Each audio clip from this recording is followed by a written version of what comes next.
मी आहे शीतल लड्डा आणि माझ्यासोबत आहे माझी मैत्रीण डॉक्टर रेणुका. रेणुका, तू एक कॉस्मॅटिक गायनेकोलॉजिस्ट पण आहेस. त्याच्यावरती थोडंसं बोलूया. येस. आता कॉस्मेटिक गायनेकोलॉजी म्हणजे काय? तर कसं असतं ना की प्रत्येकाला सुंदर दिसणे हा एक नॅचरल आणि बेसिक इन्स्टिंक्ट असतो आणि तो बायकांमध्ये थोडा जास्त असतो. असायलाच हवा. तर फक्त दिसणे का की सुंदर वाटून पण घेणे महत्वाचं आहे. तर याच्यातनं हा कॉन्सेप्ट येतो कॉस्मेटिक गायनेकोलॉजी. तर कॉस्मेटिक गायनेकोलॉजीमध्ये आपण कशावरती एम्फसिस करतो तर मेनली सेक्शुअल फंक्शन कसं आपण एनहान्स करू शकतो. आता सेक्शुअल फंक्शन एनहान्स करणं म्हणजे खरं तर काय? समजा आपण छान पार्लरमध्ये गेलो किंवा आजकाल प्री वेडिंग पार्लर सेशन्स असतात. तर ते का करतात मुली? का दिवस रात्र पार्लरमध्ये जाऊन बसतात, सगळं रिमेक करतात स्वतःला to feel good about themselves when they are getting married, when they are getting into a new intimate relationship. Even आपणही बघितलं की पार्लरला जाऊन आलं, छान वॅक्स करून आलो, तर आपल्यालाही वाटतं की नवऱ्याने नोटीस केलं पाहिजे, कॉम्प्लिमेंट केलं पाहिजे, because we are feeling good about ourselves. तर this is a very basic instinct. म्हणून सुंदर दिसणे किंवा सुंदर वाटून घेणे हा फिमेल्सचा खूप मोठा एक भाग असतो. तर आपण नुसतं वरवर सुंदर वाटून घेतलं पाहिजे का? तर जे आपले इंटिमेट किंवा एक बेसिक फंक्शन्स आहेत जसं सेक्शुअलिटी, ते सेक्शुअल फंक्शन्स एनहान्स कसे होतील याच्यावरती पण लक्ष दिलं पाहिजे. तर त्याच्यासाठी ज्या ज्या ट्रीटमेंट्स असतात जसं की वजायनल रिज्युबिनेशन असतं, नंतर आपण कामासूत्रा शॉर्ट्स म्हणून एक प्लेटलेट रिच प्लाझ्माचं ट्रीटमेंट करतो, जसं हेअर ग्रोथसाठी करतो, रिंकल्ससाठी करतो, तसंच एक ट्रीटमेंट आहे. तर या सगळ्या ट्रीटमेंट्समध्ये जे फिमेल सेक्शुअल डिसऑर्डर्स आपण डिस्कस केले याच्यावरती ट्रीटमेंट्स होतात.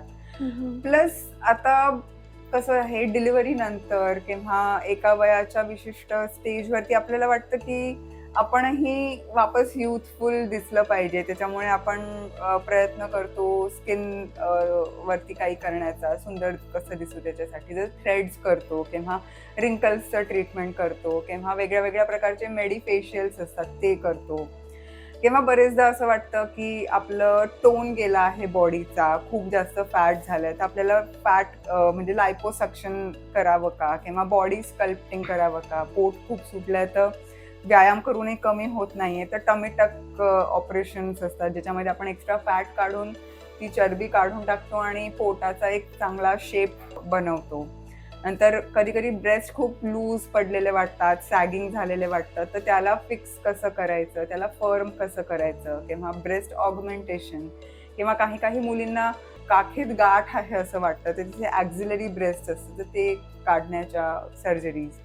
नंतर स्ट्रेच मार्क्स आलेले असतात, कधी कधी खूप वेट लॉस केल्याने पण येतात, कधी कधी पोस्ट डिलिव्हरी पण येतात, तर त्याच्या ट्रीटमेंट्स आपण करतो.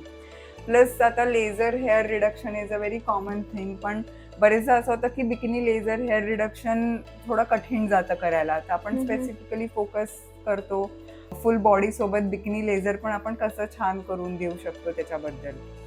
अजून याच्यामध्ये ऍड ऑन करायला आपण PRP ट्रीटमेंट्स करतो फुल बॉडी, जिकडे पण आपल्याला PRP करता येतं, हेअर आहे, स्किन आहे. तर या सगळ्या ट्रीटमेंट्स येतात कॉस्मेटिक गायनेकोलॉजीमध्ये.